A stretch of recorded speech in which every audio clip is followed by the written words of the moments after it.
बिअरच्या नावाखाली सोलापुरात भलताच उद्योग। एक्साइज पोलिसांनी केला करेक्ट कार्यक्रम। फ्रूट बिअरकडे तरुणांचा आकर्षण। 2 बाटल्या ढोसल्या की होते नशा।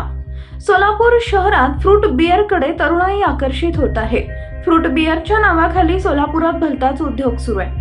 फ्रूट बिअर म्हणून विक्री होत असलेल्या बाटल्या राज्य उत्पादन शुल्कच्या पोलिसांनी जप्त केल्या। राज्य उत्पादन शुल्कचे अधीक्षक नितीन धार्मिक यांनी माहिती देताना सांगितलंय, प्राथमिक तपासणीनुसार जप्त केलेल्या बाटल्यांमध्ये फ्रूट सारखा किंवा फळांसारखा कोणताही पदार्थ नाही। त्यामध्ये इष्ट, साखर व ज्येष्ठ मध आणि रासायनिक पदार्थ आहेत। सोलापूर शहरातील महाविद्यालय परिसरात फ्रूट बिअरच्या बनावट बाटल्या विक्री होत आहेत। 2 बाटल्या ढोसल्या की जबरदस्त गुंगी चढते अशी प्राथमिक माहिती समोर आली आहे। बिअर, विस्की, रम या दारूचे व्यसन लागण्या अगोदर तरुण पोरं बनावट फ्रूट बिअर पासून सुरुवात करत आहेत। अशोक चौक परिसरात कारवाई।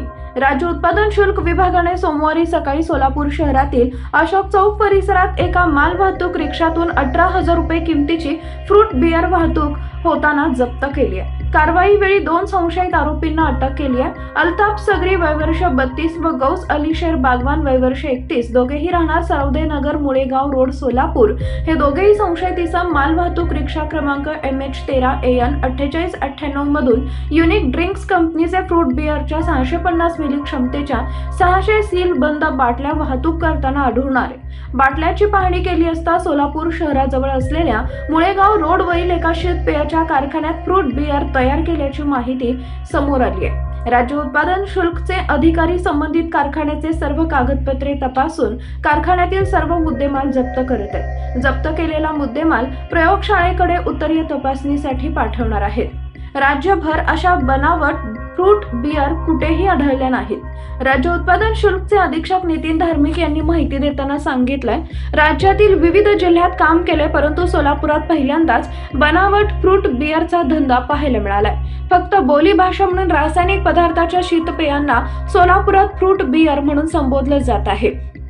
जप्त केलेल्या बाटल्यांमध्ये कोणत्याही प्रकारच्या फळांचा वापर केला नाही। या रासायनिक शीतपेयात जवळपास 2% अल्कोहोल आहे। एखाद्या तरुणाने सलग 2 बाटल्या ढोसल्या की जबरदस्त नशा होते। फ्रूट बिअरच्या नावाखाली भलताच उद्योग सुरू असून सोलापूरच्या तरुणांना व्यसनी केलं जात आहे। ही कारवाई निरीक्षक राहुल बंडगर बांगर, दुय्यम निरीक्षक उषा किरण मिसाळ, सहाय्यक दुय्यम निरीक्षक अलीम शेख, जवान चेतन वनगुंटी व शोएब बेगमपुरे यांच्या पथकाने पार पडली। सोलापूर शहर आणि जिल्ह्यातील फ्रूट बिअरचे बनावट कारखाने उद्ध्वस्त करणार असल्याचं अधिकारी व कर्मचाऱ्यांनी सांगितलंय। राज्य उत्पादन शुल्क विभागाकडून काल फ्रूट बिअर वाहतुकीवर कारवाई करण्यात आलेली आहे। ह्या फ्रूट बिअर आम्ही जी पकडलेली आहे ती फक्त सोलापूर जिल्ह्यात बोलीभाषेतील नाव आहे फ्रूट बिअर, पण त्याच्यात फ्रूटमधून फर्मेंटेशन करून त्याच्यात अल्कोहोलचं कुठलंही प्रमाण नाही आहे। फ्रूट बिअर बनवण्यासाठी शुगर, ईस्ट, ज्येष्ठ मध इत्यादी व इतर रासायनिक पदार्थ वापरून ही बनावट फ्रूट बिअर तयार केलेली आहे असे दिसून येते आणि त्याच्यावर आम्ही कारवाई केलेली आहे। याबाबत आम्ही सविस्तर पडताळणी अहवाल फूड अँड ड्रग्स डिपार्टमेंटकडून पण मागवण्यात येणार आहे। ह्या फ्रूट बिअरला बळी पण पडत आहे, म्हणजे कोणत्या वयोगटातील पोरांना जास्त आकर्षण निर्माण करतात? साधारणपणे जे युवा वर्ग आहे त्यांना बिअरचं आकर्षण असतं, तर हे फ्रूट बिअर जी आम्ही पकडलेली आहे ती साधारण 18 ते 30 वयोगटातील तरुणांमध्ये त्याचं आकर्षण असावं। तसं ते प्राथमिक स्थितीमध्ये किती टक्के अल्कोहोल आहे? फ्रूट बिअरचं आम्ही जी काल केस केलेली आहे त्याचं रासायनिक विश्लेषण अहवाल मागवण्यात येणार आहे, पण साधारणपणे त्यात 2% पेक्षा जास्त अल्कोहोलचं प्रमाण असतं। सर, काय किंमत आहे आणि याच्याने काय अपाय होतोय तरुणांना, काय आव्हान कराल तुम्ही? काल आम्ही केलेल्या कारवाईमध्ये ज्या बाटल्या आम्ही जप्त केलेल्या आहे त्याची क्षमता, एक बाटलीची क्षमता 650 मिलीलिटर आहे आणि त्याची एका बाटलीची किंमत 30 रुपये इतकी आहे।